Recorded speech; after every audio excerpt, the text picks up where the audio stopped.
அக்கா கேளுக்கா. பா சொல்லுப்பா. தளபதி விஜய் அரசியலுக்கு வர்றதுக்கு முன்னாடி நிறைய மேடையில பேசியிருக்காருப்பா. ஆனா அரசியல் வந்ததுக்கு அப்புறம் ஒரு சில மேடையில தான்ப்பா பேசியிருக்காரு. எந்த வீடியோ பார்த்தாலுமே அவரை பத்தியே வருதுப்பா. ஏன்பா?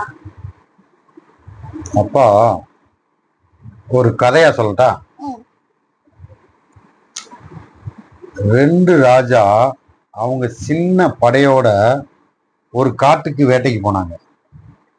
காடு முழுவதும் சுத்தி பார்த்தாங்க. எந்த மிருகமுமே கிடைக்கல. கடைசியா சரி கொஞ்ச நேரம் ஓய்வு எடுக்கலாம்னு சொல்லி முடிவு பண்ணாங்க. கொஞ்சம் தூரமா பசுமையா ஒரு இடம் தெரிஞ்சுச்சு. அதை நோக்கி பயணம் பண்ணாங்க. போற வழியில ஒரு சின்ன நீரோட, அதுல தண்ணி பார்த்தீங்கன்னா அவ்வளோ அழகா சுத்தமா இருக்கு. அங்க தண்ணி குடிக்கிறதெல்லாம் குட்டி சின்ன சின்ன மிருகங்கள்லாம் தண்ணி குடிச்சிட்டு இருக்கு. அதே ஒரு இயற்கையான ஒரு விஷயம்.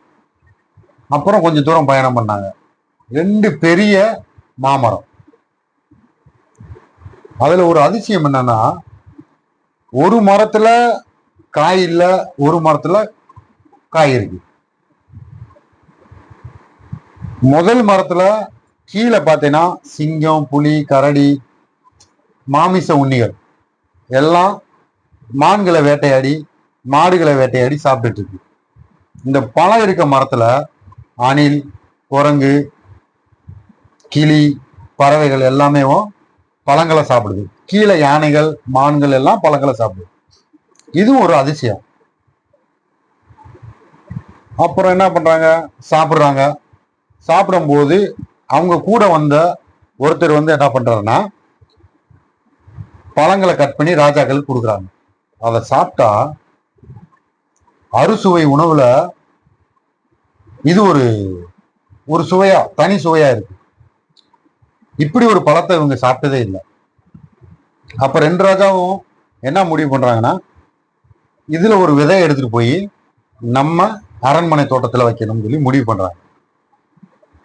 அதுக்கப்புறம் கொஞ்ச நேரம் ஓய்வு எடுத்துட்டு கிளம்பும் போது ஒரு விதையை எடுக்கிறாங்க. அப்ப பக்கத்துல பார்த்தீங்கன்னா ஒரு சின்ன அழகா முளைச்ச ஒரு விதை இருக்கு. அதை எடுத்துக்கிறாங்க. ரெண்டுமே எடுத்துட்டு கிளம்புறாங்க. ஒரு ராஜா என்ன பண்ணிருக்காரு? ஒரு சின்னதா முளைச்ச விதையை எடுத்துக்கிட்டாரு. ஒரு ராஜா அது வரலைன்னா என்ன பண்றது சொல்லி ஒரு விதையை எடுத்துக்கிட்டு கிளம்பிடுறாங்க. இதோட இந்த கதையை முடிச்சுக்கிடுவோம். நாளைக்கு அப்பா ராஜா, முதல் ராஜாவும் ரெண்டாவது ராஜாவும் ஆளுக்கு ஒரு விதை எடுத்துட்டாங்களா, அதை என்ன பண்ண போறாங்கன்றத நான் அப்புறம் சொல்றேன். இப்ப இந்த ரெண்டு மரம் இருக்கு பாரு, இந்த ரெண்டு மரத்துக்கும் ஒரு சிறப்பு அம்சம் இருக்கு. என்னன்னா, ஒரு மரம் காய்க்கும் போது இன்னொரு மரம் காய்க்காது. எப்படி? ஒரு மரம் காய்க்கும் போது இன்னொரு மரம் காய்க்காது. ஓகே. இன்னொரு சிறப்பு அம்சம் என்னன்னா, ஒரு மரத்துல 40 பெரிய பிரான்சஸ் இருக்கும். அதுலயும் சின்ன பிரான்சஸ் 234 இருக்கும். அது இலைகள் பார்த்தீங்கன்னா ஒரு சிறு கிளைகள்ல 3.5 லட்சம் 4.5 லட்சம், கொஞ்சம் பெரிய கிளையா இருந்தா 1 கோடி 2 கோடி இப்படி கூட இருக்கும். ஓகேவா? இயற்கையின் விதின்னு ஒண்ணு இருக்கு. அம்சங்கள் ரெண்டு பார்த்துட்டோம். இயற்கையோட விதி ஒண்ணு இருக்கு.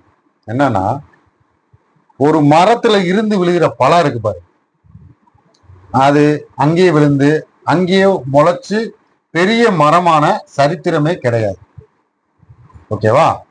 இதுதான் அந்த ரெண்டு மரத்தோட அம்சம். அந்த ரெண்டு மரத்துல இருந்து தான் இந்த ரெண்டு ராஜாக்களும் விதைகளை எடுத்துட்டு போயிருக்காங்க.